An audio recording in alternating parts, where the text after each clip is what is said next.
চেনেললৈ সকলোকে স্বাগতম জনাইছোঁ। আৰু আজি আমি একচুৱেলি গৈ আছোঁ সময়তে হলংগী, মানে অৰুণাচলৰ হলংগী, মানে আছাম আৰু হলংগী বৰ্ডাৰত আছে। আৰু তাত এজন প্ৰভুৰ বহুত ডাঙৰ এজন বহুত বিশ্বাসী এজন ব্যক্তি আহি আছে, যাৰ নাম হৈছে এপষ্টেল অংকিত ছাজৱান। আৰু তেওঁ যিহেতু ইয়াত আহিছে আৰু নৰ্থ ইষ্টত আহিছে, নৰ্থ ইষ্টত এতিয়ালৈকে ডিমাপুৰ, মেঘালয় আৰু এইটো অৰুণাচলত আহি আছে। নেক্সট টাইম বাই ফেথ আছামত আহিব। তো আমি সময়তে সেই তেওঁৰ প্ৰগ্ৰাম এটেণ্ড কৰিবলৈ গৈ আছোঁ হলংগীলৈ। আৰু আটাইতকৈ বেছি দুখ লগা বিষয় এইটোৱে হৈছে যে আমাৰ এইটো ছাইডটো নৰ্থ বেংক ছাইডটোত মানে ব্ৰহ্মপুত্ৰ এইপাৰে বহুতে মানে অংকিত ছাজৱানক তেওঁক চিনি নাপায়। আৰু যিহেতু আমাৰ ফালে অংকিত বুলি ক'লে মানে প্ৰায় মানুহে জানে, কাৰণ তেওঁ ছ'চিয়েল মিডিয়াটো মানে ইউটিউবত তেওঁৰ মেছেজবিলাক বহুত শুনি থকা হয়। তো আমি ইমান দূৰৰ পৰা আহিছোঁ, কিন্তু ইয়াত মানে ওচৰ পাজৰৰ মানুহবিলাকে বহুতে নাজানে আৰু চিনি নাপায়। তো বহুতৰ কাৰণে মানে ইমান বৰ এক্সাইটমেণ্টৰ কথা বিষয় হৈ থকা নাই, কিন্তু আমাৰ কাৰণে বহুত এক্সাইটমেণ্টৰ কথা হয়। ইমান ডাঙৰ এজন প্ৰভুৰ দাস এজন আহিছে। তো গতিকে আমি গৈ আছোঁ, কি হ'ব সকলো আপোনাক দেখাম। তো চাই থাকিব ভিডিঅ'টো স্কিপ নকৰাকৈ।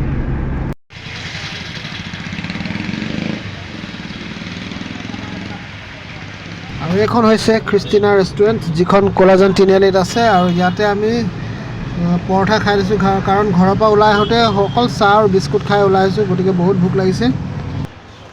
আফটাৰ লং টাইম ফাৰ্ষ্ট টাইম ইমান দূৰ আহিছোঁ। এতিয়া প্ৰায় লখিমপুৰ পাৰ হৈ আহিলোঁ আৰু আমি গৈ আছোঁ হলংগী। আৰু যিহেতু বহুত ভোক লাগিছে, মানে কি কৰিম আৰু পেটত নিগনি দৌৰি দৌৰি ভাগৰি গ'ল নিগনি। আৰু এই সময়তে আমি এখন ৰেষ্টুৰেণ্টত ইয়াতে ভাতটো খাই লওঁ, কি পাই চাওঁচোন। বেছিকৈ আমি জাৰ্ণি কৰিলে তাৰমানে মাছ মাংস নোখোৱাই নহয়, সেইকাৰণে নিৰামিষ ভাতকে ল'লোঁ। আৰু আমি সকলোৱে ইয়াতে ভালকৈ খাই ল'লোঁ। ইয়াতে গাড়ী পাৰ্ক কৰিলোঁ, যিহেতু গাড়ী পাৰ্ক কৰিব জেগা নাইকিয়া আৰু বাহিৰতে ৰাখিছোঁ। এতিয়া আমি গৈ আছোঁ প্ৰগ্ৰাম স্থললৈ। এইফালে আছোঁ, এইটো চাওক, তাত প্ৰগ্ৰাম হ'ব। গতিকে লগত লৈ লৈছোঁ মেট, যিহেতু বহিব জেগা নাথাকিব পাৰে। এয়া চাওক পেণ্ডেল সেয়া। আৰু এইবিলাক যে জেগা দেখিছেনে, এইবিলাক আৰু অলপ পিছত দেখি পোৱা নাযাব। ইয়াত অকল গাড়ীয়ে দেখা পোৱা যাব। এই এইফালে পাৰ্কিং ভৰ্তি হৈ আহি আছে। আজি আমি অলপ সোনকালে আহি গ'লোঁ, মানে যিহেতু কালি যিটো অৱস্থা হ'ল, মানে আহিবলৈ মানে এনেকুৱা অসুবিধা হ'ল, আন্ধাৰত দেখিও পোৱা নাই, য'ৰ ত'ৰ পৰা সোমাই গ'লোঁ। কিন্তু আজি অলপ সোনকালে আহি পালোঁ। এয়া চাওক কি ধুনীয়া, ইমান ডাঙৰ এৰিয়াত পাতিছে প্ৰগ্ৰামটো। তথাপিও মানে জেগাটো কম হৈ যায়। আৰু আমি পূৰা গৈ আছোঁ চাওক পিকনিক খাবলৈ। এনেকৈ লাগিছে পিকনিক খাব যোৱা নিচিনা, চব বস্তু লৈ লৈছোঁ, আনকি টুল লৈ লৈছোঁ লগত। আৰু অন দ্য ৱে এইফালে যাব লাগিব এতিয়া। আমি প্ৰগ্ৰামলৈ আহিছোঁ চাওক, হোটেলৰ ভিতৰতে ওলাইছোঁ পিছফালেদি। আৰু এয়া ইয়াত চাওক অৱস্থা। আৰু এইটো চাওক গোটেই ফিল্ডখন এৰেঞ্জমেণ্ট কৰিছে, গোটেই ফিল্ড নহয় পথাৰ।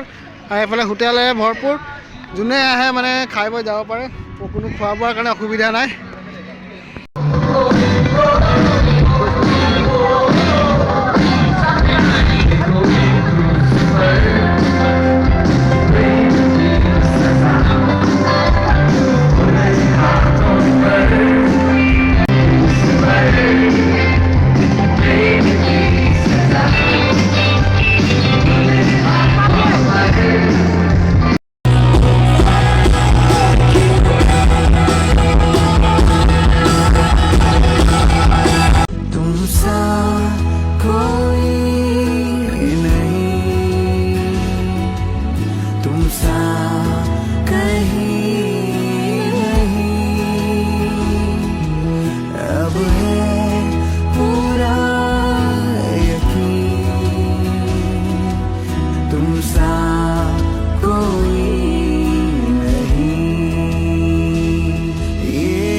अब हम पूरे अरुणाचली हो चुके हैं।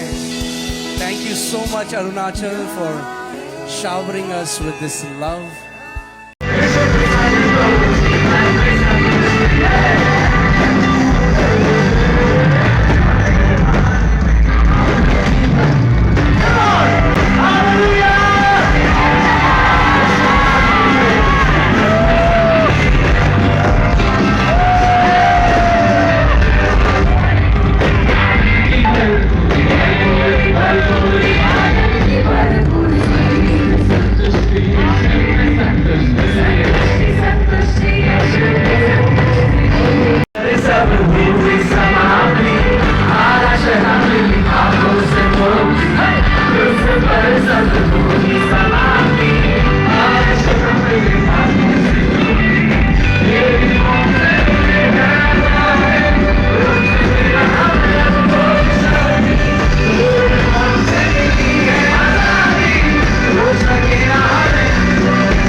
প্ৰগ্ৰাম শেষ হৈ গ'ল চাওক সকলো মানুহবিলাক গুচি গ'ল আৰু চব পূৰা খালী হৈ গ'ল ফিল্ড আৰু আমিও গৈ আছোঁ তো এইটোৱে আছিলে ভিডিঅ'টো চাই ভাল লাগে চেনেল ছাবস্ক্ৰাইব লাইক শ্বেয়াৰ কৰিব নাপাহৰিব আৰু বিশেষকৈ বহুত ভাল লাগিলে বহুত এনজয় কৰা হ'ল ইয়াত তো নেক্সট আমি ভাবিছোঁ অসমৰ কাৰণে তো এনেকুৱা এটা প্ৰগ্ৰাম অসমতো অতি সোনকালে হ'বলৈ গৈ আছে তো তাৰ কাৰণে প্ৰাৰ্থনা থাকিব বাই বাই